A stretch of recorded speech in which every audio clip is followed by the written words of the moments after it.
Hey, everybody, welcome to another episode of Purple Insider. Matthew Coller here. And I guess we need a new whiteboard that says days without somebody saying something crazy or controversial about the Vikings, zero.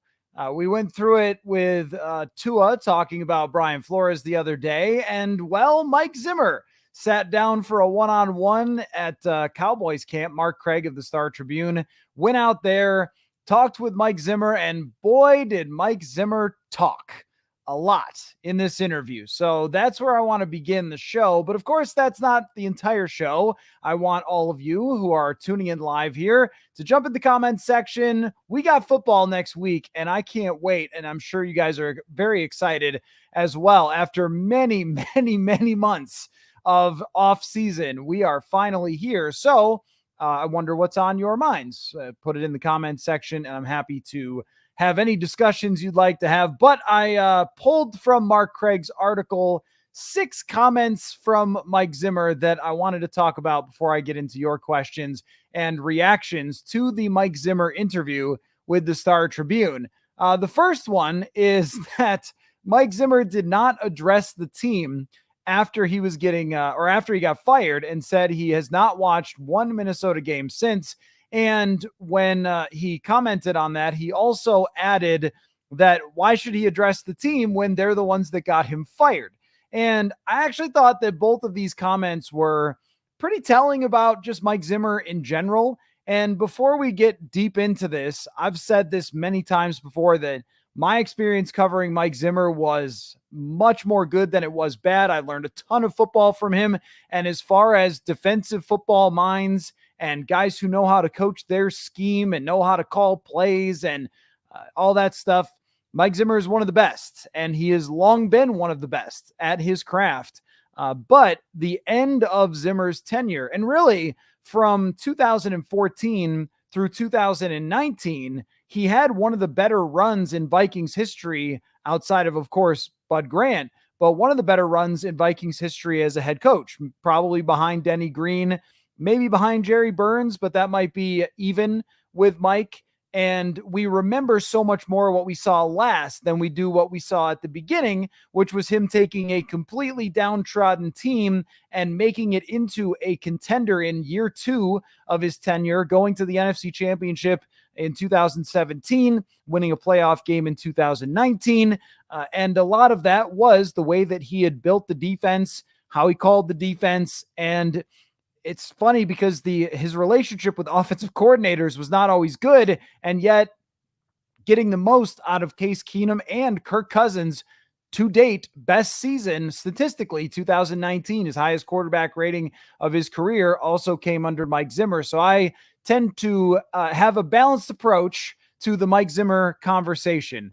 But I think that his comment to Mark Craig about not watching a game after the players are the ones that got him fired, it starts us tumbling in this interview down a lot of it wasn't my fault from Mike Zimmer. And I think actually that's ironic because one of his biggest faults was never being able to admit that he was responsible for something. And it was always kind of pushed onto the general manager, pushed onto the quarterback, pushed onto whatever player they drafted that didn't work out. And there wasn't enough looking in the mirror for Mike Zimmer during his time. And even with the environment that he created, the idea to him, it seemed in this interview that it was a toxic environment, which it absolutely was. And every player would attest to the fact that it was, including some of them on the record. Even then, he seems to reject that idea that the environment he created was a miserable one for everybody in that building by the end of his tenure there. And then I haven't watched one game since. Not exactly the head coach looking back fondly on his time and saying, well, I tried my best to win one there, and I'm sorry it didn't work out. But instead, it's, I'm not watching their games anymore. And the pettiness of Zimmer at times, it got him, I think. Whether it was press conferences, whether some of you have brought up beefs with reporters or with different players or comments that he had made, or even just the fact that he could never bring himself to accept Kirk Cousins and wrap his arms around, to use Kevin O'Connell and Kwesi adofo-mensah words, to wrap his arm around Kirk Cousins. It always seemed like he was pushing back against him rather than trying to support him, which I understand that he got paid, but there's nothing you can do about that. You have to go try to win with him, right? And it always seemed like he was, leaning toward that.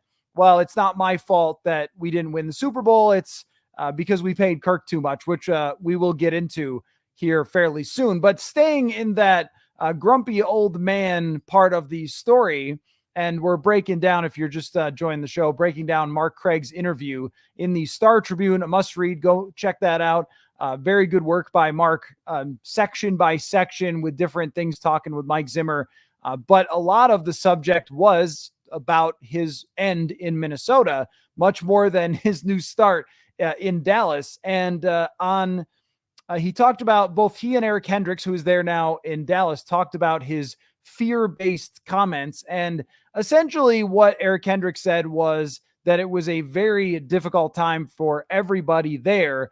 And he said that more or less they've just had to put it in the past and move on. But Kendricks saying that was one of the definitive moments of Mike Zimmer's tenure. If we were talking about all the things that pointed toward who Mike was as the head coach of the Vikings, and some of them are very good, number one defense in running, third down, passing, all that stuff in 2017, but also some of them are not good, like the culture he created there. And when Eric Hendricks said it was a fear-based culture, that was somebody who never said anything negative about anybody. And for him to come out and say that really solidified, all right, you can't keep going with this coach, and it was the right thing to move on.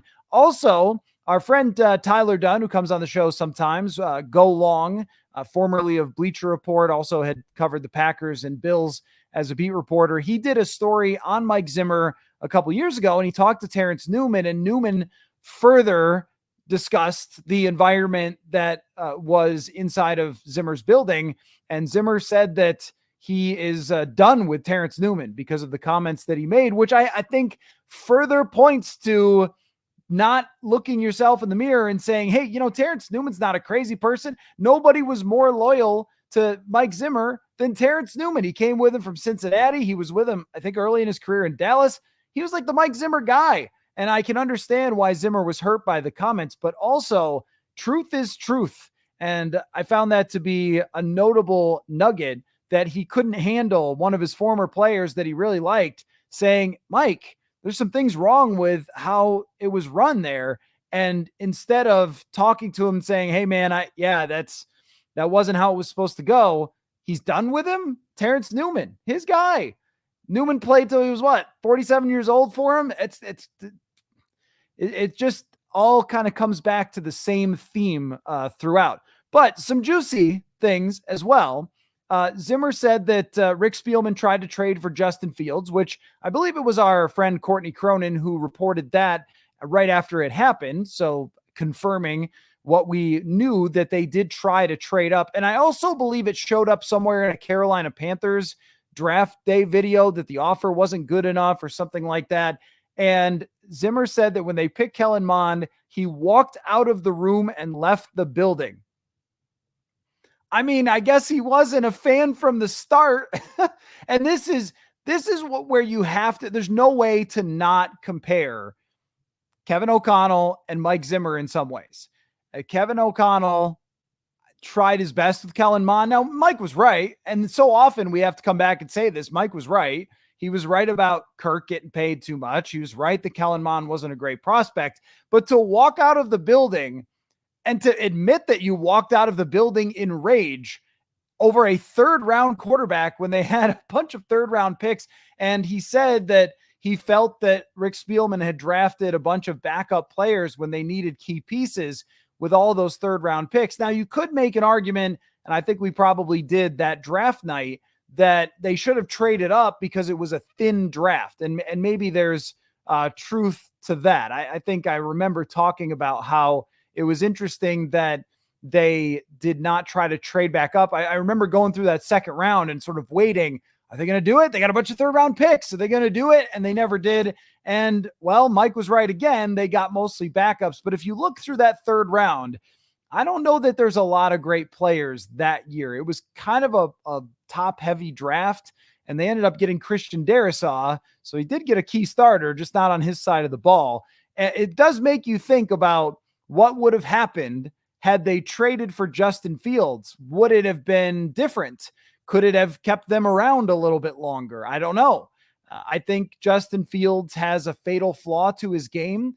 And even if Mike had gotten fired in 2021 and Kevin O'Connell had come in and taken over, that we're probably in the same place, because I think that Justin Fields is the opposite of the type of quarterback that Kevin O'Connell likes anyway. The rhythm and timing, we hear it all the time, but that's one thing that seems to really work with him and JJ McCarthy, is that McCarthy is more of a pocket passer who can make plays rather than a playmaker who can occasionally sit in the pocket and make a good throw.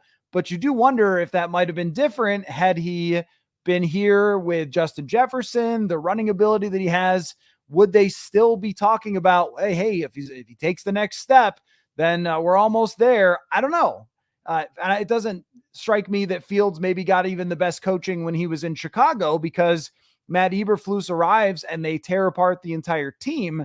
That would have been different here. Justin Fields would have taken over a team that still had a lot of talent on it and a lot of receiving talent, especially. So that makes you wonder, what if they had said yes to that trade?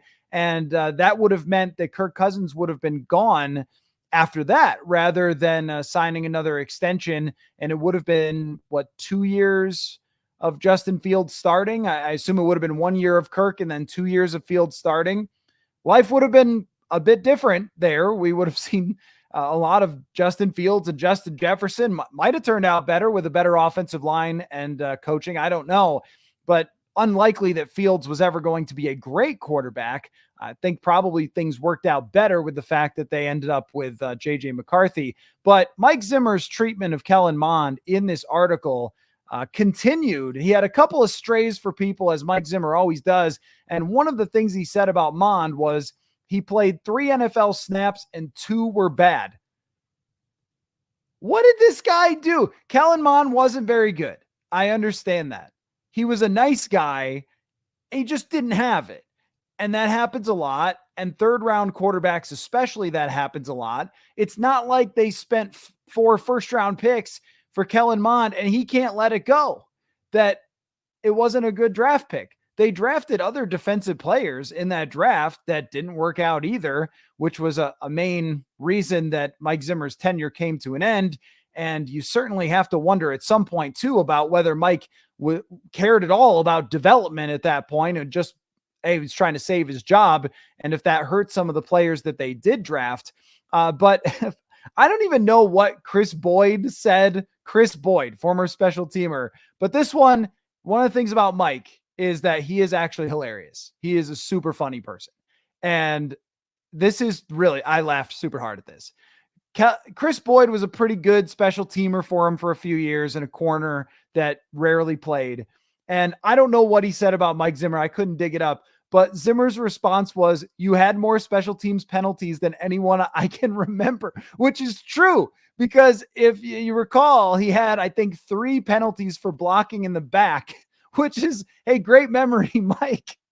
Come on, man. Taking shots at special teamer for getting too many penalties. So I did get a kick out of that one.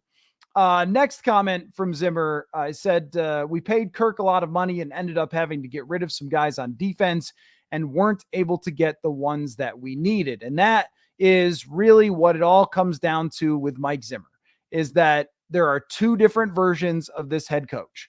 There is the hard-nosed coach that isn't all that politically correct, that had the number 1 defense and a quarterback that he loved in Teddy Bridgewater, and one that he liked in Sam Bradford, and one that drove him crazy in Case Keenum. But ultimately, their defense drove the bus. They ran the football. They played a tough style of football, and they won a lot of games doing it. When you look up Mike Zimmer's career win-loss record, his win percentage, compare it to other coaches, it's good.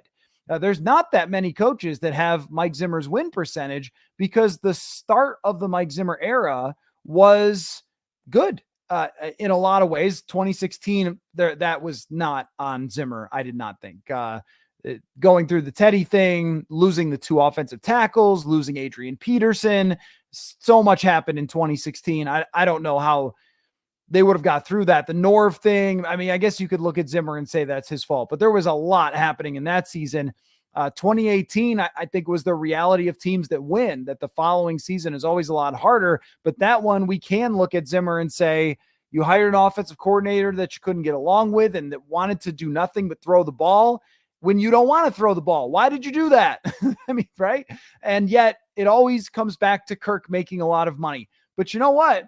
They had one of the better defenses in the NFL in 2018 and 2019. There were opportunities there. It wasn't until 2020 where it all came apart, but they didn't develop players. They didn't draft very well, which you can look at Mike and Rick. I mean, you can't just say it's his fault. He drafted those players. Someone also has to develop them. And when you are working around a quarterback contract, you have to make really savvy decisions in free agency and trades, and they didn't do that either. So it was a joint effort for them to get to where they were with the bad defense. It wasn't just Kirk Cousins made it happen. It was also not being able to work around that. There are teams that have expensive quarterbacks who make the playoffs sometimes. I mean, it's just, they were able to 2019 win a playoff game, win 10 games in the regular season, and sit starters in the final game of the year. It's not like it was impossible to rebuild some parts of that defense. The other thing too is that the players that left because of money were Everson Griffin, Linval Joseph, Xavier Rhodes, Trey Waynes. I don't know that any of those guys after that had very good careers after that. Linval is still around and he's out there with Zim as well, trying to hang on in the NFL at 35 years old. But Linval was not the same player in 2020 that he had been in 2017. And I think he may be also referring to going out and getting top flight free agents. That's true. They did sign Dalvin Tomlinson. It's just that, you know, if you develop some players that you have, you can fill in some of those spots. If you maybe lean into Kirk Cousins' passing ability a little bit more rather than just trying to run the ball all the time. That worked for the Vikings in 2022 with Kevin O'Connell, giving a little more support to Kirk Cousins. It's not that I don't blame the losing the players on Kirk's contract. Of course, it was very difficult to work around. It just sort of shows you that it's always the finger pointing. It's always the, you know, somebody else, you know, Rick drafted the wrong guys and Kirk got paid too much money and et cetera, et cetera, et cetera. There is no such thing as accountability. There never was when he was here. And I didn't expect there to be in this article either. And the last thing that stuck out to me was this quote from Mike Zimmer. I have to do this for me because I don't want people thinking I was a lousy coach. Somebody told me you don't have anything to prove in Minnesota, but I felt like I did. So he is there in Dallas trying to prove that he's not a lousy coach. I don't think anybody ever thought he was a lousy coach. I certainly didn't. I thought he was excellent as a defensive coach when he had the players who could execute his scheme and do what he needed them to do. And I thought that in general, he had an offensive philosophy that worked, which was the Kubiak type of system, bringing in Kubiak, or Pat Shurmur ran a similar type of thing where they worked the pass off the run. They tried to protect Kirk Cousins a little bit from himself, and they hit deep shots down the field, and they ran effectively with Dalvin Cook. The problem was that's they leaned so heavily toward we're afraid that Kirk's going to hurt us, and then didn't support Kirk really at all and acted like he was the enemy. I think that would have worked a lot better had it been more of a Kyle Shanahan, Brock Purdy, or Jimmy Garoppolo type of thing where the coach and quarterback are more tied together, even if the quarterback has some limitations. But that scheme and that system works. He knew it. He broke it down many times of why it worked when you have a great running back like Dalvin Cook. It's just a lot of the things that have nothing to do with X's and O's and scheme that caused Mike Zimmer to be where he is. I respect that he is as hard-nosed of a dude as you're ever going to find. He wanted to go coach that game after his eye exploded, and he was ready to drive to Jacksonville to do it. He's as tough as they come, and he is just always going to be exactly who he is. But I think it worked out better for everybody. They made the right decision probably a couple years too late. I think after 2019, I remember that was it Tennessee fired their coach after they won a playoff game because they just thought we need a change. We need something different.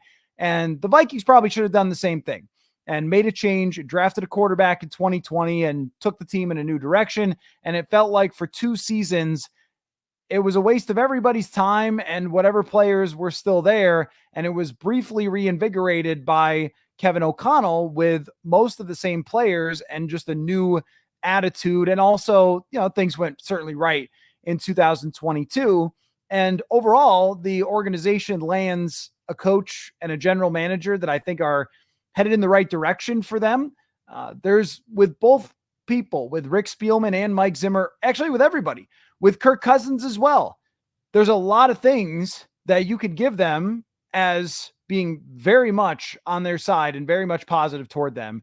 There's excuses that you can make for all of them, but yet they're all complicit in the way that things ended up turning out, which was they won 1 playoff game during the entire time Kirk was there. So a lot of interesting stuff from that article. Also, Mike talking about losing his son, Adam Zimmer, as well, covered a lot of topics, and good work by Mark Craig of the Star Tribune to get that. So your reactions and also anything that's on your mind. I'm here to talk with you. I don't have a whole lot going on. The college football slate, pretty meh for the evening here. So I am interested in whatever you guys would like to discuss. So let's dive into it. JP says, Mike may be grumpy, but boy, was he right about that 2021 draft. Rick drafted 4 backups at best. Now, you're right. And that's so often what I've taken away from Mike Zimmer is there's that old marriage saying, do you want to be right or do you want to be happy? And Mike always chose being right. And he just could never toe that line of handling things that were out of his control. If it was out of his control and it didn't work out right for him, I think it drove him crazy. And also, one thing that we always have to say too is when it comes to like being competitive, sometimes being competitive is not rational. I mean, if somebody in regular life was a salesperson and you got a sale and you flipped your table and screamed and threw Gatorade and champagne everywhere, you'd be like, you're a lunatic. But we do it in sports all the time because competitors are crazy. And there's some element of that I give leeway to rationality, not always winning out when you're an incredibly competitive person, which I think goes for Mike Zimmer. And also the other thing is too, that, when it comes to his generation, it's just a little different with football coaches. And that's another thing that we've really changed with a lot of the ways coaches act. Kevin O'Connell is one of them, Matt LaFleur, Sean McVay, like those are the types of coaches that exist now. But when Mike was coming up, that's not how it was. And Bill Parcells has always been his guy. And this is a very Parcellsian type of attitude that he's always had. And it's sort of a take it or leave it with him. And I think that there is a generational gap in how we view these things. And it could even go for this as well. Track Pat says, why would he think this interview would be a good idea? He came across very poorly. Mike never seemed to care about that. He never seemed to care about that when we would ask him about a player and he would say, yeah, well, that guy's got to get out of the tub and start playing and stop being so injured or whatever. Like that's not a good thing to say, but he just never really cared how it came across. And as a reporter, it was often useful, I'll tell you, because if you thought somebody looked pretty good to you and you asked Zimmer and he said, no, that guy's not good. You don't know what you're talking about. It was great. I loved that because then I thought, okay, all right, well, I'm wrong. That guy's not great. Or I'm right. That guy is great. And there wasn't left much to the imagination. I think that that's another thing about this article is that it really covers a lot of topics, but I don't think it tells us anything we didn't know, which was that this was how things were at the end when Mike Zimmer was there. And this is how he acted. He was not always going to take the higher road. He was going to take his own road and tell his version of what he thought. And that was going to be about it. Dave says, Zim don't lie. His truth might not be the same, but he doesn't lie. And a lot of people around here said a lot of BS about him. Best to put it to rest. Yeah, I mean, I don't know if, as far as BS goes, it seemed to me that he just confirmed everything everybody said about him was true, right? Rather than having it be a lot of BS, he just confirmed that he had a terrible relationship at the end with Rick Spielman, that he hated the fact that they paid Kirk Cousins all that money, that he couldn't stand the draft picks that went wrong. I mean, all these things are things that we thought about him. It's very much a, you take it or leave it with Mike Zimmer. And when a guy comes in to an organization that's in a lot of trouble and he brings this attitude, it's maybe refreshing. All right, like he's going to clean up this building and get everybody whipped into shape. But oftentimes we've seen this throughout history that guys who have this approach often burn out fairly quickly. And with him, he lasted longer than you would have expected. Evan says, do you think Zimmer's bringing a new attitude to Dallas, or his animosity is going to be toxic to that team? I don't think that it will be all that bad in Dallas for those players. I mean, he's going to be Zim, which means he's going to yell at people and he's going to coach them hard. But I also think that he's in his element as a defensive coordinator. It's hard to explain how different it is between being a coordinator and being the head coach. That's the pool that we always choose from, but it's probably not even the best pool to choose from. There's a lot of people who are just better fit as being head coaches, because you have to handle so many things. You have to handle the offense. You have to manage all the people in the building. If some guy on your team tweets something stupid, it becomes your problem. You have to be made aware of it. If somebody gets arrested, it's your problem. You have to be made aware of it. And there's so many things that go into it. You're managing a lot of people. It's a high level management position. It's not just a X's and O's, teach the technique, and whatever happens is somebody else's problem. And I think Kevin O'Connell has realized that as well over these last couple of years, and has been very good at managing all those things and is on top of it. But with Zimmer, I think it was a lot to deal with because he's an X's and O's guy, less so than maybe a mid-level manager, which is what a head coach often becomes being. Janet says Zimmer can help make the case for extensions for Kwesi and KOC. Well, I think it does serve as a reminder that where they are right now, as far as how people feel inside the building about who the managers are, because it's the general manager who manages the whole thing, and the head coach, the mid-level manager who manages the players and all that, and the coaching staff. They're a lot more suited to work for, I think, than Mike Zimmer. And they're still learning as first-time GM, first-time head coach. And they've had to deal with a lot this offseason with Kyrie Jackson and different things that happened off the field and injuries and everything else like that. Those are the things that Zimmer had to go through as well, whether it was Adrian Peterson and missing that year, or if it was Teddy Bridgewater getting hurt. He had to navigate through a lot of that stuff. And early on, I thought that his toughness and his resilience was helpful, but it wore on. And what you realize is usually the culture of a building has so much to do with the players. And it was easier to survive all that stuff when you have a bunch of great players on your defense. And once they didn't, it was much harder. And there wasn't really a move or a pivot there. But I think it does serve as a reminder of what they've created here for players. And that it is helpful for getting free agents. It's helpful for keeping assistant coaches. You notice that they've been able to keep it and even draw in a Josh McCown here with Kevin O'Connell. Keep Keenan McCardell was a really good move after Zimmer had hired him. They haven't had all these transient coaches since Kevin O'Connell has come in here. And I think that a lot of people are going to want to be in the environment of the Minnesota Vikings rather than staying away from it, which I think they were toward the end of Zimmer's tenure. Red Star says Zimmer would have traded Fields after 2 weeks or 2 weeks after a bad game, and he would be a Pro Bowler now. Maybe that's true.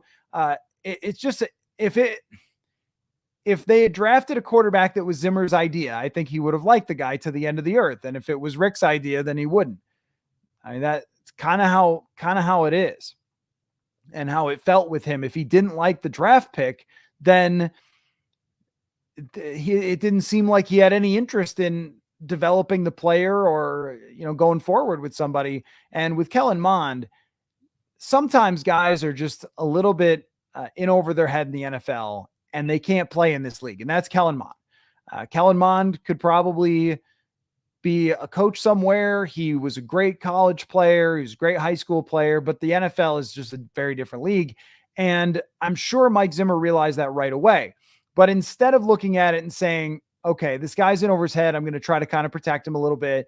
Instead, he just assaults him repeatedly, and even to this day, because it wasn't his draft pick. It's like totally unnecessary. It's just unnecessary. And still bringing that up. He played 3 snaps, 2 were bad. Like, come on, man. He didn't do anything wrong. He didn't do anything wrong. He just wasn't a great quarterback. That's tough. It is tough. And I think a lot of you are seeing the same thing. I mean, I agree with this, with Todd storming out of the facility after Spielman drafted Kellen Mond. I mean, to call it immature is maybe even, it's not enough. Not enough, not harsh enough. It's absurd to have a head coach just stomping out of the building after a draft pick. I mean, it's a 3rd round pick. What are we doing here? I think that also speaks to just how everybody, when they're on the hot seat, acts differently. And this was Eric Hendricks' point in the article, is what Eric Hendricks was saying is, in the moment when there's all that tension and there's a lot of emotion, people act in ways that are not rational. And the difference in this article between Eric Hendricks and Mike Zimmer, it's so funny that Eric Hendricks is the one who apologizes for something, even though he was right, and Zimmer apologized for nothing. It's like, come on, man. Eric Hendricks has nothing to apologize for, admitting that it was a fear-based culture. But then he says, like, hey, it was one of those things where everybody was feeling very emotional and tense, and that's how those words ended up coming out. And the truth really ended up coming out. And with Zimmer, he is unwilling at all to mention that. It's very easy to say. If he had just said, the reason that I assaulted Kellen Mond after that Packers game was that it just had gone so badly, and I was so upset that we lost that I just couldn't control myself. I was just mad. I was lashing out at everybody. It's not Kellen Mond's fault. That's what he could have said. And instead he says, no, Kellen Mond did suck. Like, dude, just once. Yeah. Kalen says, Spielman was an okay GM. Treadwell, Hughes were busts. He did get Hitman. Jefferson, don't blame Zim for being pissed about Mond. He was right about that, but he's kind of petty. Rick Spielman's history as a drafter is a lot like a lot of other GMs who keep their job for a long time. If you go through and look at the star talent that Rick Spielman was able to bring in, it's really impressive. You could make a Super Bowl team outside of the quarterback position with all the people that Rick Spielman was able to bring in, with Harrison Smith, with Justin Jefferson, Danielle Hunter, Stephon Diggs, Eric Hendricks, Anthony Barr was a very good player. I think probably underappreciated because he got paid and then people have unfair expectations. Delvin Cook, Christian Darrisaw on a trade down, Brian O'Neill in the 2nd round, when even myself, I was like, wait, you're drafting a guy who weighs 270 pounds? What are you doing? And Brian O'Neill's a great player. There were a lot of very, very good draft picks that Rick Spielman made, including 2 that are foundational to the future of this team. At the same time, I remember I added this up at the end of last year, and it was something like 28 players. I don't know the exact number, but it was 28 players that they had drafted on defense since 2015. And maybe Cam Bynum was the only one who was good. That was before Metellus had developed. That's not going to get it done. Like, Mike, again, is right when it comes to that the draft picks Spielman had on the defensive side were not good. But when you draft enough players, and we've gone over this with Kwesi many times with the 2022 draft, you do enough drafts, and at some point you're going to hit a cold streak, and at some point you're going to get hot streak. They got very lucky to get Jefferson. They got unlucky with Mike Hughes. Mike Hughes is still playing. I think he's a starter somewhere. Mike Hughes is a good player. They evaluated him well. He just got hurt, and there was nothing that anybody could really do about that. So we could kind of go back and try to point to, was it your fault? Was it his fault? What's going on here? I think that what Zimmer confirmed was there wasn't anything different than what you thought it was. Like the way that you probably perceived and I perceived the end of the Zimmer era and what went wrong. There's no mystery. Zimmer would joke, oh, I'm going to write a book about what happened someday. And you think, oh, well, that must have a bunch of stuff behind the scenes that we didn't know about. Doesn't sound like it outside of walking out of the draft, but we knew that he didn't like the draft anyway, because he continually made comments about that not having enough linebackers, not having enough depth, not liking any of the players that they had drafted and all that sort of stuff. And I think that had he taken a more even keel, it probably would have kept everybody a little more on track, where it felt like there was a panicked feeling at all times. And one thing, when you have such a difficult job as playing in the NFL that takes so much work and is just a tough, long, arduous season, if you add extra tension and drama to that, your team's going to break eventually. And what could we always rely on with the Vikings with Mike Zimmer is that they would always break at the end. There would always be that snapping point, whether it was losing to the Detroit Lions, who had no wins. I mean, even 17 with the NFC Championship game, although we should give Philadelphia credit for that. But I mean, even then, the team seemed emotionally gassed, and Zimmer spent half the season talking about how he didn't believe in Case Keenum. So I think that as a coach, you can add to that. If you're always at 10 out of 10, and then everything that goes wrong, it pushes you over the top rather than flying kind of even. It makes it really difficult on everybody around you, even if he was a very, very good defensive coach and had some of the right people. It was either really right or really wrong with the offensive coordinators. Pat Shurmur was really right. Gary Kubiak and Kevin Stefanski were really right, and other ones were not so much. Raymond, there was tension from Zim from the time they signed Cousins. That's right. And you know what happened there, of course, is that the expectations went up at that point. Even though they had already gone to the NFC Championship, the expectation was, you better get all the way to the Super Bowl because we spent all this money. So now this is the Super Bowl or bust year. And if you think that people don't feel that or hear that when everyone's talking about it, of course they do. Of course they do.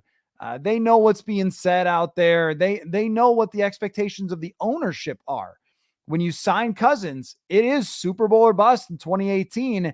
And once we got the sense, I think it was really the Buffalo game, that something was not right with that 2018 team. And it was really the Jets game that they blew out Sam Darnold and the Jets, and Zimmer was still upset after the game. That was where I really felt like, okay, this is not how this is supposed to be going. Because at that time, I think they were 4-2 or what, something like that. Like they had a winning record. They had recovered from some bad losses, 5-3-1. They were still perfectly in good shape. And yet he was still going after the offensive coordinator after they won by 25 points. What? And that's when you knew, because Zimmer has no poker face, that just something wasn't right there. Sean says, so they should not have hired Zim in the first place. You think the Wilfs are hiring Belichick after KOC is fired? Tell him to be Mr. Happy around here. I'm not really sure I understand your point. Of course they should have hired Zimmer in the first place. It was a big success to hire Zimmer from 2014 until 2019. That is a long stretch for a head coach in a league that fires coaches constantly. And through that time, he was well above 500, trip to the NFC Championship game. If Blair Walsh just gets it a little bit more to the right, then he's got multiple playoff wins there. Another playoff win in 2019, which was masterful, by the way. Their playoff win against the New Orleans Saints was nothing short of his masterpiece. It was so brilliant the way that they moved around rushers who they had never moved around before. They wanted to push up the middle on Drew Brees, knowing that he's short and doesn't have much escapability. He made mistakes in that game that you never see from Drew Brees, including a late fumble there. And they got the Kirk Cousins that they paid for, and he made a great throw in overtime. The defense held at the end of the game. I mean, that was a great job coaching in that game for Zimmer. And so, of course, if you're going to get those types of results coming from where they were, if you're going to be in the divisional round, if you're going to be on the doorstep of the Super Bowl, then it was a success to hire Mike Zimmer the first time. And they built up a team that's going to put guys in the Ring of Honor and all those things. It's just after that, they should have known when it was over. And I think maybe if you've listened to the show long enough, that I kind of have a saying about if you're thinking about breaking up with your girlfriend, you should just break up with her because you're already there. And I felt that way after 2019. If you're going to think about firing your coach, you should just fire your coach, not think about it and decide after the game whether you win or lose. He did, by the way, mention that something about everybody thought we were going to lose and I was going to get fired. I'm certain of that if they lost, Zimmer was going to be let go. And that's no way to live as an organization, is right on the edge and negotiating short-term contracts. This is why I have made the case that they should extend Kevin O'Connell right now. Make sure that Kevin O'Connell and Kwesi Adofo-Mensah feel like they have security going forward to build this thing the way they want to build it. Because this is what you see when you as an ownership add that tension to the situation by saying more or less, or at least giving the impression, hey, you could be fired if you lose this game. That's not good for anybody. It's not good for the players. It's not good for the guy who's coaching. That can drive somebody insane. And I think that's kind of what happened, that, Zimmer and the way that he handled all of this stuff is very much petty. And the way he still talks about it is petty. Oh, I'll never watch the Vikings get what, man? Like, he got so much support here. There were a lot of great moments with him here. It's not every coach gets fired. It's not something you should look back at and say, bleep Minnesota. I mean, Minnesota couldn't have been much better for Mike Zimmer. It was his chance at being a head coach when nobody else would give him a shot, maybe because of some stuff like this. And it was a really good relationship for quite some time until different things happen. And one of them was, of course, Teddy Bridgewater getting hurt, but most notably after the defense couldn't be rebuilt around Kirk Cousins' contract. Zoomer Kev, you could be hard-nosed in 2024, but Zimmer never took accountability and only cared about himself. Players don't respect that. Yeah, I mean, only cared about himself is maybe going too far. I mean, I think that in his way, he cared about the players, but his way was being extremely hard on everyone and pushing everybody like it was 1993. And the era that he came up with, this was a common way to coach. It's not an excuse. There were old coaches who were really good at this without taking on the same attitude. But in the early parts, it was a team that needed to be pushed more and needed an edge to them. But the accountability part is huge. There were many times where it came out and it just, even when they were losing early in 2021, and he came out to us and started talking about all these stats. Well, we ranked 8th in this and 12th in that and 14th in that, as if we were supposed, oh, okay, you're fine. That changes the win-loss record. It was very much like exactly what you're saying, as opposed to responsibility for being where they were, gaslighting. You guys don't know anything. We're actually a great team. Well, not if you're 1-4 or whatever they were, 1-3, then you're not a great team. Come on, man. We all know that. So there were a lot of those things where it seemed like, well, Kirk didn't lead the game winning drive, even if your defense gave up 28 points or whatever. And through that time, there were a lot of opportunities for him to just put it back on himself. And it always seemed like it was pushing it off to somebody else. And that's part of the way that we got here, I think, is they looked for someone who was very different, which is what Wade is talking about Zim and KOC, completely different ends of the spectrum. Old school disciplinarian who loves to run and defense, and KOC, the players coach, who's allergic to running. We're going to find out, I think, this year if they are actually allergic to running or if it was just the players that they had in the backfield, or if he really truly just doesn't want to run the football. I kind of tend to lean toward doesn't want to run the football, but we'll see. They are very much at opposite ends of the spectrum, as always tends to happen, where if you have a hard-nosed coach who's on defense, it is inevitable that you will hire somebody who is an offensive coach. And Zimmer alluded to that in the interview, something like, oh, everybody wants these quarterback guys now. Well, that is the most important position in the sport. And I'll raise my hand as someone who thought when they hired Kevin O'Connell, this is probably a good thing to hire someone who's going to be responsible for your future franchise quarterback, because nobody is more important in the organization than now JJ McCarthy. We didn't know who it was at the time. And I would be on that side too. Hire your LaFleur, hire your McVay. And some of those guys haven't worked out, but a lot of them kind of have if they can find the right relationship. But they needed to go the opposite direction for what the locker room had at that time. If they were going to keep it together, then they needed somebody else to be the voice in there that was going to be a little more like, you guys are veterans and know how to play football, and I don't have to yell at you all the time. Kevin O'Connell seems to feel that pumping people up, showing confidence in them, talking about the good things that they do rather than the bad things that they can't do is a better way to reach people. And I think that there is a balance there.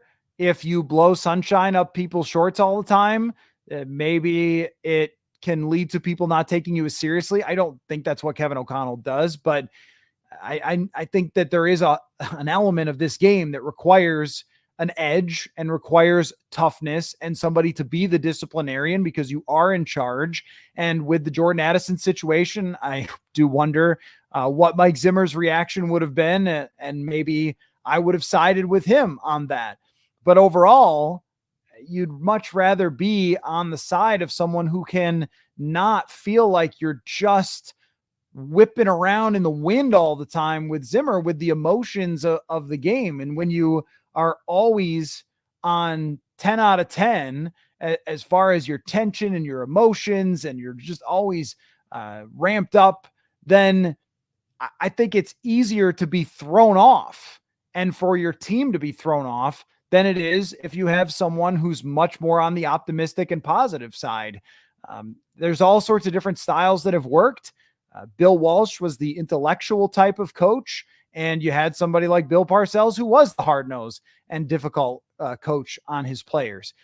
Sometimes I think that Zimmer forgot about something that Parcells was really good at, which was connecting on a deeper level with players. And even if he would give them a hard time, and even if he would yell, he always seemed to find a way to have the players believe in him. And it really is evidenced in Curtis Martin. If you ever watch his A Football Life documentary, it's my favorite one. And he talks about giving his MVP trophy to Bill Parcells because he felt so strongly about how Parcells had coached him. And that was the missing piece for Mike Zimmer. Since we're all just here talking about this, I can make a deeper connection. And this one's going to go a little bit off the deep end, so just hang with me. If any of you have seen the movie Citizen Kane, okay, you've all seen Citizen Kane, right?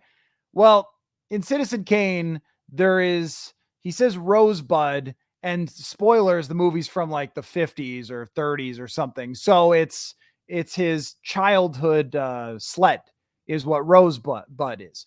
And you get the idea that the reason the guy acted the way he was because he always had this sentimentality, but he could never reach back into his childhood when he was happy. It's very deep. It's great. It's one of the best movies ever. And when I was reading Roger Ebert's review of There Will Be Blood, which is a very similar movie, his criticism was that it didn't have the rosebud. It didn't have the sentimentality, the soft spot. And that's kind of how I look at Zimmer. If you were hoping for, and if you've seen There Will Be Blood, the movie ends in very bloody, dark fashion because there was no soft spot. And I think with Zimmer, it can be that way. And I don't mean from his family perspective. I don't mean this as a man. I mean this as a football coach. So just to be clear, I'm not attacking him as a grandfather or as a father or anything like that. I'm not attacking him at all. I'm just thinking about it. But I don't think he ever showed that to players. That, okay, I think he likes to connect with them by busting their balls, but I don't know that he has that ability to really bring them in and say, hey, I know I'm hard on you, but I actually love you and I care about you and things like that. He would say that sometimes at the podium. I don't know if that is the impression that a lot of the players ever really got from him. And I know from all the reporting that's been done on Bill Parcells that it was the case with him. That might be the missing piece between the two. Or maybe Parcells just had a better quarterback and Lawrence Taylor. That could also be it. Sometimes we have to reverse engineer things, but you guys are right by bringing up Daniel Carlson. I mean, sometimes with these guys, you just go, Mike, why? Why? Todd, his strong point was developing kickers. Yeah, why? So anyway, and you know what? If you have this opinion, like Doug says, I don't think you're wrong if you say it was Rick Spielman, because the drafting wasn't good. And the Corey Vedvik trade and the Chris Herndon trade and the contracts and the signings and all of it played into it not working. And I guess we do reach a point. Okay, this you guys are good. You guys are funny. I'll put this on the screen, Wade. This is funny. The last scene is Zimmer taking a bowling pin to Kellen Mond. Come on, Wade. That's too... That's too good. That's too funny. Does anybody want to talk about other stuff?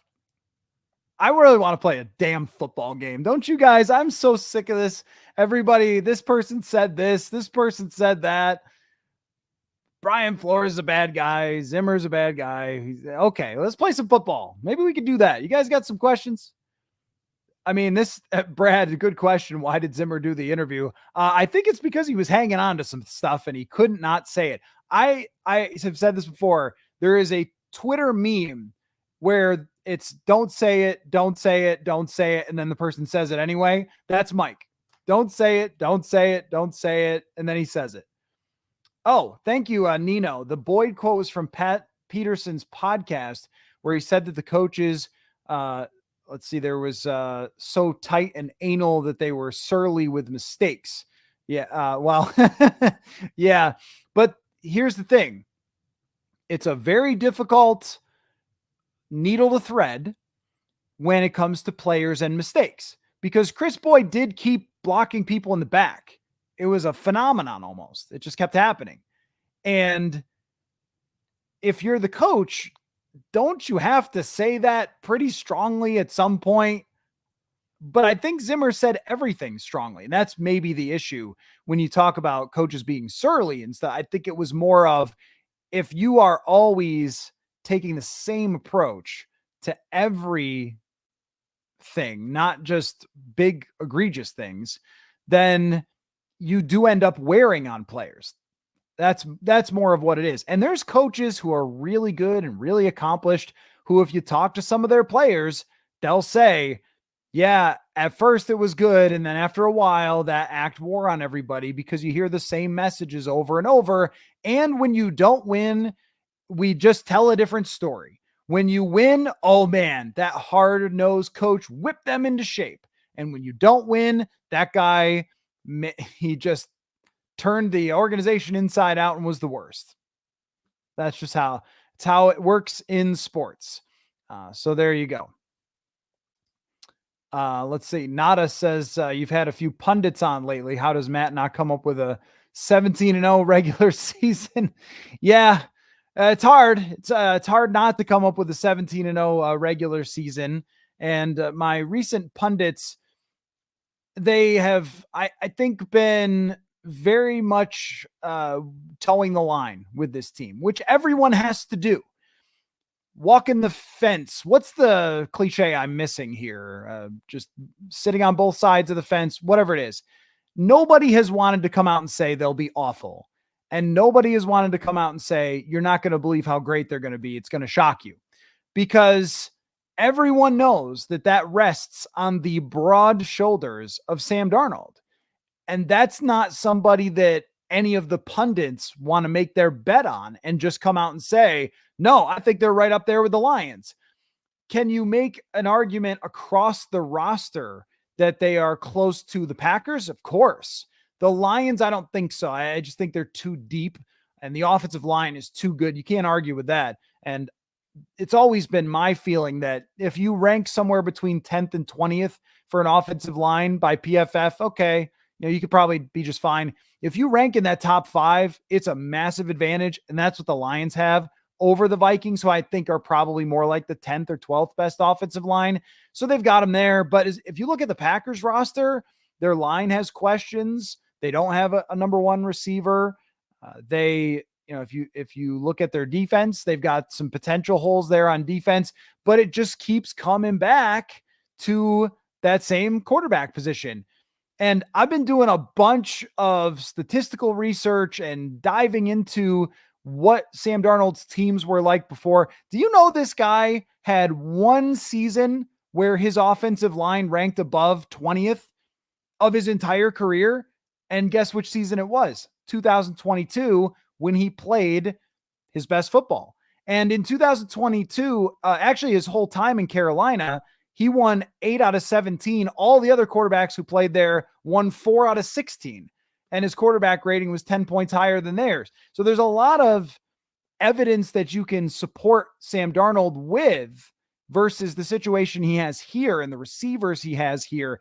But it's so hard for any of us, including myself or anybody I bring on the show, to say, yeah, it's going to be great. It's going to be really great, or it's going to be terrible, because you know that they've got this defense, they've got this coaching staff, and what we think it is probably what it's going to be. Nobody has reminded me yet to do the ad reads, and I'm disappointed in you guys for that, but I'm going to do it anyway. US Cellular. That is a sponsor of the show. They noticed that the way we use our phones has gotten ironic. We try to put our phones down for dinner, but the menu's on a QR code. That is ironic. We hit like on social media posts that we don't actually like. That's ironic as well, which is why US Cellular created Us Mode to help us reconnect with each other and use our phones less ironically. A phone company wanting to use their phones less is ironic. Let's find us again with Us Mode from US Cellular. Visit uscellular.com/built-for-us to get started. By the way, could use a fantasy question for Underdog Fantasy Read. So if you've got one, I will answer it. Until then, keep asking your other questions. Let's see. Conrad, will Jaren Hall willingly come back to the Vikings? And this is written in all caps. So should I yell this? Will Jaren Hall willingly come back to the Vikings? Oh, my windows are open upstairs. They're going to call the cops or something. I don't know. I don't know. I thought he'd be back by today. Is not back by today. Could be talking to other teams. And I'm going to tell you a secret, that if he signs with someone else, that's fine. It's not a big deal. People like to fall in love with the number 4 quarterback, and that has always been my experience. Jaren Hall seems like a great dude, and if he doesn't sign here, I wish him the best. But Jaren Hall, no impact whatsoever on the future of your franchise. Not this year, not ever. It's really going to come down to JJ McCarthy and Sam Darnold this year. Doug says the confidence in Madison killed the season.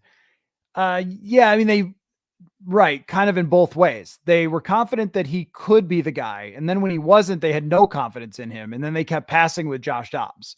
So you're right. In many ways, the confidence certainly killed the running game for a season. I think that Kirk Cousins' Achilles popping was what really did the trick for the 2023 season, but you are right. And with Alexander Mattison, the thing that they missed here was that Alexander Mattison was really good running zone stuff, outside zone stuff, with a fullback in the backfield with him.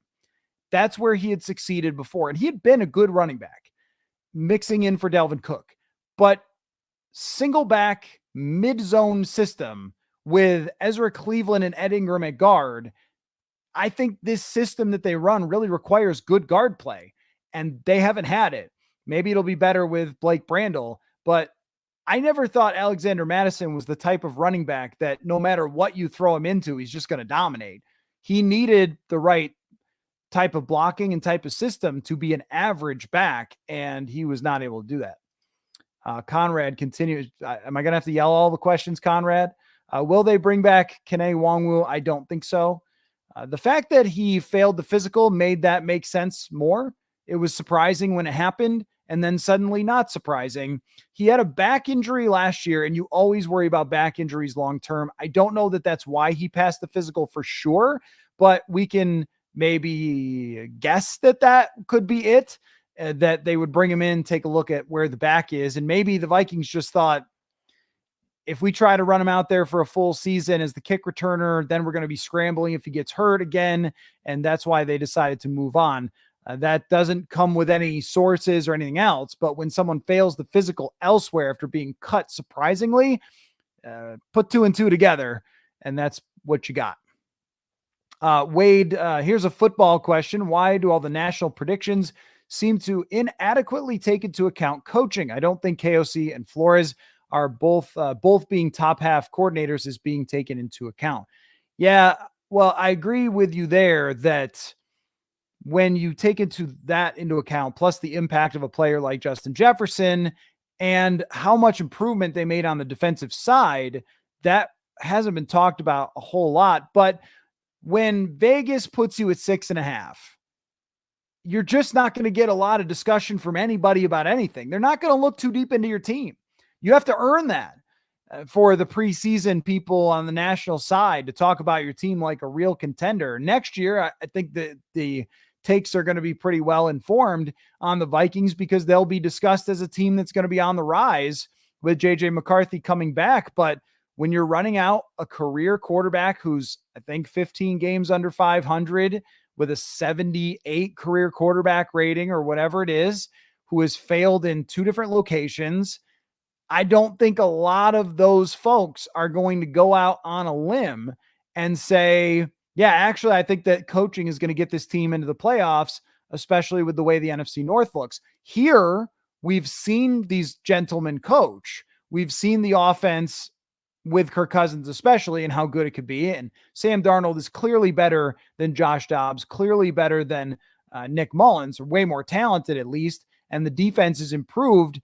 And we've seen what Flores can do. We know these things because we pay close attention. That's why you're here, because we pay close attention and not necessarily watching TV where they're trying to cover all 32 teams, because we can dive deep into the nuance. And yet still, I have to stop short at saying, hey, this team could be really good because of who's playing quarterback. That's what it's all about. I think you're right. I think when you have above average coaching on both sides of the field, that you are going to at least be in the 7, 8, 9 range, and then the football gods will determine what happens from there. That's how I feel about this season, is that that's probably where they will be. Conrad says, if you want to yell my question, be my guest. Only did it to get your attention. Well, I'm always looking right at the comment section, Conrad. So don't worry about that. But I did feel the need to yell your question. All right, hold on. Let me scroll back up. Let's see. Romaine, does KOC really want to run the ball this year with Jones? I think so. I think so. That's why you sign him, is that 2 years ago, their answer was to sign Josh Oliver to a huge contract to be a run blocker. And he was an excellent run blocker. It just didn't change anything. And when you look at their run blocking grades from PFF, and then you look at Alexander Madison's grades from PFF, you can pretty easily say, okay, the blocking wasn't perfect. And the scheme, certainly not. I don't think they had an identity, but also the running back shouldn't be graded about as bad as you can grade for a running back. And Aaron Jones is on the other side of that spectrum. He's one of the best players in the league if he's at 100%. I think they would have preferred to have run the ball regularly and built everything off of the run more than they did. It's never going to be that. It's with Kirk, it was always going to be a drop back type of system. But this year, more play actions, more rollouts, more zone stuff for Aaron Jones, more getting him to the outside. All of that has to be part of the plan. If they don't, and they just say, hey, Sam Darnold, go win every game yourself, then there's going to be some great and there's going to be some that are really tough. Todd, if is the Giants a must-win game? If they lose, they could easily start 0-4. I think it is. Yeah. I was just talking with somebody about that today, about the way the schedule plays out, because there's an episode that I did with Tage Seth where we went through the first quarter of the season, and Tage thinks they could get to 2-2. I kind of think so too. That maybe you got to win a game that you're not supposed to, but it's not like they can't do that. The Giants one, though, if you lose that, I can't defend you.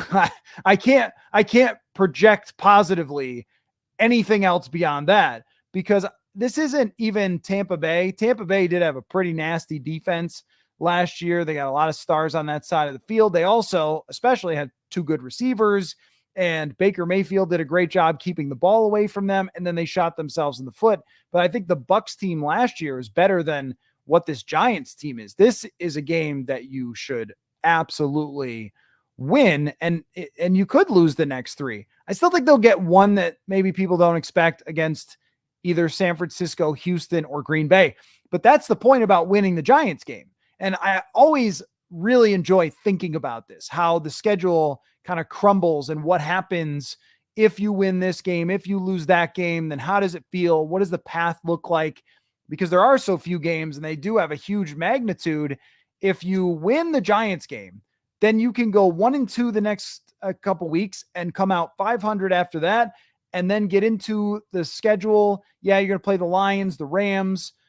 You could try to split those games, right? And then you get into the easier part of the schedule going forward from there. But if you start 0-1 and then San Francisco's coming here and then Houston, oh man, you're going to feel like you're down big time after just one game if they don't win the against the Giants. This is funny. Zoomer Kev, based on the players the Cowboys are bringing in, seems like the Zimmer is living in 2018. Hey, the Minnesota Vikings have Kamu Grugier-Hill, Stephon Gilmore, Andrew Van Ginkel, Bobby McCain. Are we noticing a trend? Every coach does that. They bring in their old guys. Yep. That's what they do. Tim says, Zimmer took us to the NFC Championship game in 3 years. Team thanked him by getting a quarterback he didn't want. Why is Zim the bad guy for being upset about that? Oh, that's not why. I think that's not what anyone's saying, Tim. We've said it repeatedly. He was right about that. That was my thing. My whole thing was don't sign Kirk Cousins in 2018. Of course, I couldn't have agreed more with Mike Zimmer that they shouldn't have signed him. And also, I think that was the beginning of the end because of how they were asking Kirk Cousins to play, what they wanted him to do, what he was supposed to be. He was supposed to be the guy that took them to a different level, and he's just not that type of player who's going to make up for those other deficiencies. If you have a great quarterback, they can overcome that. But if you don't, then they won't, and you're going to end up getting fired. And Zimmer knew that. He was right. He told us at the combine in 18, he told us straight up, if we spend all of our money on one guy, we're going to have some problems going forward. And he was right. He knew that. At the same time, even if you think, and look, Kwesi Adofo-Mensah accidentally said it in the USA Today article when he first got here. He said Kirk's a good quarterback and the great quarterbacks win the Super Bowl. I'm sure he didn't mean to say that out loud, or it wasn't quoted the way that he wanted it out there, but he was right. He knew what Mike knew, and they didn't extend Kirk for the same reasons that Mike didn't want to sign him. But what Kevin O'Connell did was, I'm going to just put everything into this guy and try our best. And what Mike said is, I'm going to fight back against this guy the whole time. That's really the issue. It's not whether he was right about that. Red Star, what type of year do you think Sam Darnold has Sam Darnold play well enough to come back next year, but also know he's a backup, so he can't suck, but he can't be good enough to think he can start. Okay, so this would have to be a very small window of type of performance for Sam Darnold. He would have to, can't see any situation where Darnold agrees to stay as a backup after starting the whole year. He would go somewhere else where we'd have a chance. There's another team out there, Team X, who's going to draft Shadur Sanders that might want Sam Darnold to be a bridge quarterback, and he's going to go to that team instead if he plays decently. He might, if he played poorly and they found some ways to win, maybe that's it, and he just really loved it here, and they offer him a decent amount of money and nobody else does. I just don't see that as being really too plausible, but maybe there is a scenario where he could stay here by playing just good enough. He won 7 games. No one else was going to make him a starter. They said, hey, well, we love you. We'll pay you $12 million to stay as our backup, or you could go to Carolina or whatever, be their backup. No, he's at Carolina, whoever, Seattle, somebody who's going to draft quarterback. And maybe he just says, no, I'd rather stay here for the same money. But then why would the Vikings pay $12 million to a backup quarterback? They're going to try to save money with that position next year. Don't see it as being all that possible. Peter, how much time do you think they'll give Sam Darnold? For what? Before they bench him? I mean, hard to bench a guy when there's nothing to bench him for. They can't bench him for Brett Rippon, and they can't bench him for Nick Mullins. It would have to be going really badly to bench him for Nick Mullins. And even Jaron Hall is not on the team presently.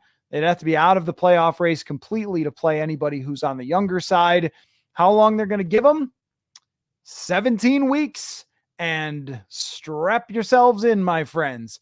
It's crazy what Sam Darnold's game logs look like. For this article I'm working on for Monday, I've been looking through his seasons and how they shake out. And something I discovered that I forgot was after the Seeing Ghosts game, which was in 2019, and he had been playing terribly. After that, he had a 10-game stretch where he was an above average quarterback by at least the box score statistics. And sometimes the stretches with Darnold lasted long enough for people to get convinced by him. And then it would go off the edge of the earth again. That's where Kevin O'Connell's biggest challenge is to avoid these catastrophe games that Sam Darnold has, because that's really been what's derailed him throughout his career. I had the crazy stat the other day about how when he was winning or tied, he was a fine quarterback, but when he was losing, he's the worst quarterback in the league, because trying to come back and make crazy plays all the time and stuff like that, they have to keep him contained from having the catastrophe appearances that he's had throughout his career. And there's going to be those, but if you could limit it to 4 or 5, then you've got a chance to make the playoffs. Derek says, for those of us who grew up before power rankings and off-season tiers, the only respect that was earned back in the day was playoff wins and Super Bowls. Now get off my lawn. This is a product. You're absolutely right about this. It is a product of the 24/7, 365 nature of football. And if only we could find people that were responsible for talking about football for 365 and every detail all the time. I'll look for those people, but there is a need for creating content constantly. Now, when you cover a team, they give it to you. They do interviews in the Star Tribune that let you talk for an hour about it, or things happen and they make cuts, and we have all these things that go on that there's only like a 6-week period where we don't have something that's happening with the individual team that I cover. That's great. On the national side, the season, they've got all the games and it's drinking out of a fire hose for people who are on ESPN. And there's so much to talk about at all times. But in the off season, they're not going to talk about who's making the Vikings practice squad. So they should, but they're not. So they got to rank stuff and do tiers and have arguments and stuff like that about football to keep the wheels churning of the most popular sport, which does result in exactly what you're saying, which is everybody makes a million predictions before the season. And by 6 weeks into the year, it's all completely wrong. And that's life watching sports. And we all have a good time with it. Zoomer Kev says some books do have the Vikings over under 7.5 wins. That's much more reasonable. And I was going off of Circa because they bring me out there and that's where they had it, but they did have it weighted. And I'm sorry, I'm not the gambling expert, so I don't fully understand this, but weighted toward it could be 7.5 if it was juiced toward the something. Toward the under, I think must have been it. You could do 7.5, and you're right. I've seen some books do have it at 7.5. That makes more sense to me than 6.5. You have to be bad to be at 6.5. Quite bad.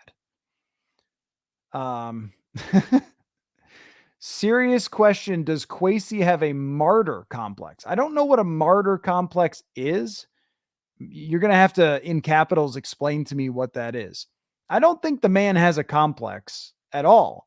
I think what Kwesi Adofo-Mensah wants to do when he does press conferences is he wants you, the fans, because that's who they're talking to understand his line of thinking and the challenges that face a general manager when he's making decisions.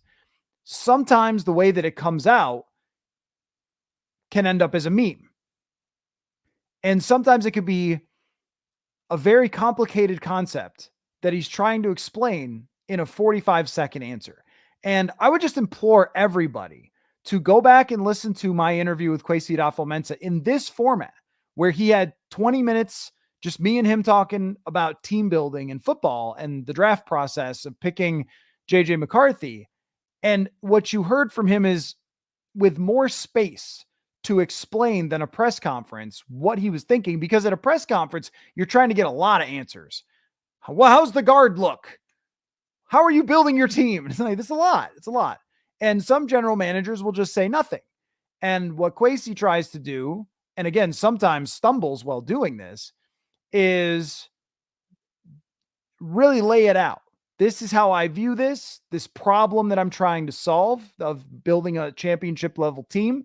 Here's what is in front of me and how I've tried to solve it. And I think even some of the metaphors and stuff like that, they just get a little lost in translation. But I don't think it was hard to figure out what he meant when he said he felt like he was down 33-0.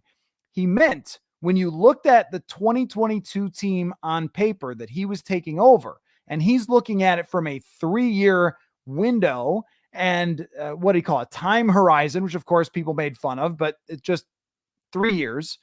Sometimes you could just say 3 years. You don't have to use some other word, but that's all right. That's okay. So 3 years he was looking at, and he's going, how am I going to deal with all these contracts? The ownership wants us to win, but also Thielen's old. Hunter wants more money. Cook's old. Kendricks is old. Smith is old. Where am I going to get foundational players and get our cap space prepared without a lot of draft capital? And his answer was, let me try to get it all back in one draft. Now, one thing I would mention in my research about 2022, I wrote an article about that, was go take a look at the players drafted after number 12. And if you don't include Kyle Hamilton, of course, that's the guy they should have drafted. Go look at the other players. Go look at them. Not too many good. Zion Johnson's barely played. Kenyon Green barely played and played poorly. Jahan Dotson's on his second team.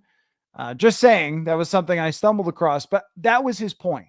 And the way that he framed it was by telling an anecdote about what he had said to Kevin O'Connell about it. But when you try to tell that story in 30 seconds or less, you might not get all of it. So you have to fill in the pieces, because I'll be honest, it took me listening back to it a couple times to really understand what he was talking about. And then when I did, it was like, oh, okay, I get it. I get what he's saying now. Derek says, Kwesi also said he's looking forward to 2025. That's saying the inside thing out loud. Me too. Next year feels like it might be years better than this squad. And this is what I have had some trouble with trying to preview this season and talk about it, because I really like covering football games. I know you guys are shocked by that. So when there's a football season ready to happen and there's uncertainty and there's a new quarterback and there's a lot happening here, there's a tough schedule to start the season. We get to see the 49ers, CJ Stroud go to Lambeau Field. I'm freaking pumped, guys. This is what I do, right? I've waited a long time for this. And then when we talk about the season through that lens, you're not wrong. The organization isn't wrong. 2025 is the year where you're talking about putting a bunch of money into free agency. JJ McCarthy takes the big step forward from where he was. He showed all the signs. It wasn't that long before Jalen Hurts was in the Super Bowl. It wasn't that long before Purdy was in the Super Bowl. Wasn't that year 2 for Purdy? If you build the team and the guy is at a certain level, you've got a chance, right? And that's 2025. That's not today because he got hurt. So how do I weigh these two things? And you know what? How I'm going to do it is a week-to-week league, folks. That's how we're going to do it. And the schedule for podcasts is going to be phenomenal, by the way. We got Jeremiah Searles coming back for Tuesday morning left guard. Brian Murphy, his first Monday morning Murph is this week. Live chat every Wednesday night, just like this. We've done a ton of these in the off-season emergency podcasts, of course. Thursday, I think we're still doing roundtable, Dane Mizutani post-game, starting with New York. I'm really excited about it. And I also completely feel you when you're looking forward to what's next. But you can't get there before you go through this, and this will have implications on that. It's not catchy, but it's true. Zoomer Kev, did you play golf yesterday? Yes, I did. I shot an 89 at Emerald Greens in Hastings. Really nice course. Enjoyed it. Played with a couple of friends who are better than me, which always makes you press a little, but maybe play a little better. But my friends played in the low 80s, so they're a little bit smoother around the greens than I am. I putted terribly. I think I had 5 3-putts. You're not breaking 80 with 5 3-putts. It wasn't great, but I drove the ball well, and I was very happy with the long irons. And I can live with myself if I can't putt. If you miss 3 weeks, 4 weeks, 6 weeks, how long does camp go on? 5, 6 weeks. I haven't played golf at all through camp, and then come back. You're not going to have touch. So I forgave myself, but 89, I felt pretty good about. Kevin, if Darnold goes 28-12, they could easily win 10 games. I assume you mean interception and touchdown ratio. Oh yeah, they could. He would finish maybe in the top 7 in touchdowns if he throws that many. If he only throws 12 interceptions, you know what? It's a great idea, Kevin. That's a great idea to have markers for if you get this far, if you get to 28 touchdowns, you're winning 10 games. If you throw 12 or less interceptions, you're winning 10 games. This is a good play. Like, how many touchdowns, how many picks does he need? I'm going to bring this up throughout the week with some guests. What would the touchdown to interception ratio have to be? And I know they can run the ball in. Maybe we'll do it with where would they have to rank offensively? Where would they have to rank defensively to get to 10 games? I like this. People remind me of that later in the week. And I think I want to try going live with Searles this year. Sometimes things go wrong with him because he's also an agent and he has to take phone calls in the middle of our recording.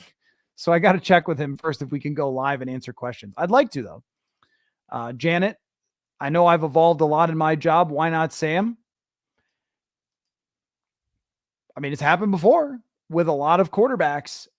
It's not that hard to get around to. You could see it. If you're trying to say, is it likely? Is it the most likely outcome? I don't know if it is that he wins 10 games and is really good. But it's also not ridiculous. You're not a fool for saying, hey, isn't he only 27? Couldn't he continue to get better? Which in quarterback years is not that old because these guys play in their prime until 35 plus. And he looked pretty good in training camp. He looked pretty good in the one preseason appearance. It's not crazy. Zoomer Kev, the over 6.5 wins is around minus 150 odds. So you have to bet 150 to win 100. I got you. So that means that is how the juicing works. Thank you. I'm just not, I feel as a reporter that I shouldn't bet on games or teams. So I don't do that. We play the fantasy. We have fun with that. I haven't seen a fantasy question yet. Somebody, clock's running here. Oh, yes, Manny. Yes, Manny is coming back. Manny Hill, Monday and Thursday. We will absolutely, there will be guard talk. You're right, Daniel. But those are live, and that'll be, so I'm planning on being live Monday night, Wednesday night, and Thursday night. And then if anything happens, it's crazy Friday. And then, of course, after games. So that's a lot of live. That's a lot of live. That means a lot of pressure on you guys to, first of all, tell me when the ad reads are supposed to be, but also to show up and have fun, because that's very motivating. Like a big crowd here that wants to talk about Mike Zimmer being petty. What model of Nike hat is this? I have no idea. I bought it at Golf Galaxy. You like it? I like it. All right. It has taken an hour and 26 minutes to get to the end of the comments almost. So we'll wrap in a couple minutes, and there's got to be some crazy college football to talk about. Derek says the win-loss tie. We're going to watch the podcast. We are fanatic addicts. Well, I appreciate that, Derek. Always appreciate that. You're right about that. Think about this. This speaks to you guys that Purple Insider is still waiting on a playoff win. When I was with 1500 ESPN, I covered the Minneapolis Miracle, and I covered 2019. And actually, what happened after 2019 is sort of funny, because they beat the Saints. And when it is that loud, the Superdome is a different thing of loud, even from US Bank Stadium, because I'm a little bit back in US Bank Stadium. I'm in the back row, and the noise gets a little bit, I can still hear it really well, but it gets a little bit eliminated with the sound system and stuff. But in the Superdome, you're just sitting out there. And I imagine the reporters have to wear ear things. I'm sure they do. It was crazy loud, super exhausting game. And I'm on the phone with Judd Zulgad. I do the full 45-minute podcast recap on the phone. And I hang up, put it down, I'm writing my article. I'm like, man, it was the longest day ever. And I get a phone call from Judd. He's like, yeah, we weren't recording that whole time, so can you do it again? And I was leaving the building. So I'm walking through the streets of New Orleans on the phone with Judd. Like, yeah, they won the playoff game. I got no voice left. I have been screaming to Sam Ekstrom, who's sitting next to me the whole time. But that was the last playoff win. 2020 is when I started Purple Insider. All of you came with me. It's phenomenal. And I was down 33-0 to Judd. Yes, that is how it felt. And I got lost because I couldn't look at my GPS. My old phone must not have done that. Look at my GPS while I was on the phone. So I walked down the wrong street at least a couple times. And it's a little scary there when you don't know where you are and you're walking down the wrong street. So that happened to me in 2019. But since then, no playoff wins in the Purple Insider era. Would enjoy covering something like that some point. And we'll see. It'll happen. Lee says, have you ever heard why Houston moved on from Jonathan Grenard? Seems strange to move on from a young, talented edge rusher. The only thing I could guess is that they were targeting Danielle Hunter, who 16 and a half sacks last year. Isn't he? Maybe he's from... Is he from Louisiana? I forget where Hunter is from. Something makes me think Texas, but injury may be part of it. That there were some injury concerns. I mean, he has not played more than, I think, 650 snaps, and it's something to keep an eye on. That's why I think they've got the rotation going. It's hard to get good fitted hats. This one isn't. This one's got the latch in the back. My head is oddly shaped, so I can't get the fitted ones. They always just end up going over my ears. That's where we're at right now. Is it 9 o'clock? An hour and a half in. This is what always happens. goes off the rails with you guys. How about intern Paul? Paul Hodowanik. That's for the OG listeners to the show. Paul, I'll try to get him on. I'll try to get Paul for a live stream this week to get his opinion. I had him, I think, once over the offseason around draft time, and Paul is now indeed writing for PGAtour.com. So he is doing awesome stuff with the PGA Tour. He works for them. He plays golf all the time. Now he's better than me. Will I be able to get Courtney on a podcast? Oh, absolutely. Yeah, 100%. Especially when they play Chicago. Yep. Recently, it's actually been hard because she has been on TV a lot. And normally, if she was just covering the Bears, we could get together for a few podcasts. But she's flying back and forth from Chicago to New York, and that's been crazy. But she'll definitely be on 100% before they play the Bears. Definitely. Janet says, newcomer, appreciate you. Thank you, Janet. I am glad to have you here. I'm glad to get your questions and happy that you're a participant in these chats. Always like new folks. That's why I try to tell the story of Purple Insider sometimes, where we've been, how we got here, old jokes that we have, try to give a little background on those, because I know new people are showing up all the time, and I'm thankful the YouTube. I was looking back at this for last year. I think around this time at the start of the season, the YouTube had maybe 1,000 subscribers. Now we're closing in on 10. So tell your friends, the growth of these live chats has been awesome. And I just could not do it without all of you guys. Conrad, it would be a terrible live stream if I just answered no questions and just talked at myself. It feels like we're all talking ball together. It's become very fun. I wasn't sure at first whether I would enjoy it or not, but I really do. Tell us more about Kaylin Kaler's new podcast. Haven't heard her talk before. Yeah, I did a interview with her that you could check out. It's on the channel Spiraled. I am a part of it in an episode that's going to come out soon. She looked into this religious sect, is the nicest way I could put it, that has kind of convinced some football players to do some really wild things and leave their families. And it's a pretty crazy story. And one of those players is TJ Clemmings. And she asked me at the combine, I think 2 years ago, about TJ. And so she interviewed me, and that's why I was part of it. And I listened to the first episode. It's crazy. It is absolutely crazy. So if you I made the true crime comparison to the 2022 draft. If you like that sort of stuff, that people joining cults and leaving their families for YouTube things that they got sucked into, make sure you check that out. This is a great YouTube thing to get sucked into, which is just talking about football with me. Don't get sucked into that other crazy stuff. So it's worth listening. It's called Spiral. Make sure you check that out.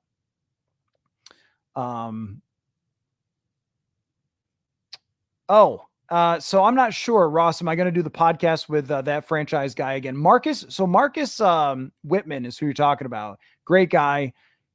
He moved this year to the East Coast, and I'm not sure how that's going to work out schedule-wise with us, or if he is going to have time to do it. So we'll see. I really enjoyed it. Marcus is a great guy. We haven't talked about it yet. It was a strain on both of our schedules because Tuesday was the day that we did it. And last year they moved the coordinators to Tuesdays. So I was covering coordinators and then trying to do that. We'll see. I hope so, because he's a great guy, but I haven't locked that in yet. Where can you read it? Oh, the Kaylin Kaler thing. Yeah, just it's on like iTunes, Spotify. It's just called Spiraled.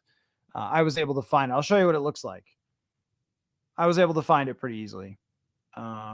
This is what it looks like. It's like a picture of Kabir Bajabia-Miller, but it's got some Vikings colors to it for TJ Clemmings. So, yep, check that out. Oh yeah, Drew McGarry will be back. I was thinking about this. The other thing, this is how he sucks us into the Purple Insider call. I mean, next thing you know, you're going to be telling your wife, did you know how many receptions Larry Centers had back in the day? And she's going to be like, what are you talking about? And you're like, I don't know. Purple Insider told me to become obsessed with fullbacks. I've just become a different man. It happens. It can happen just like that.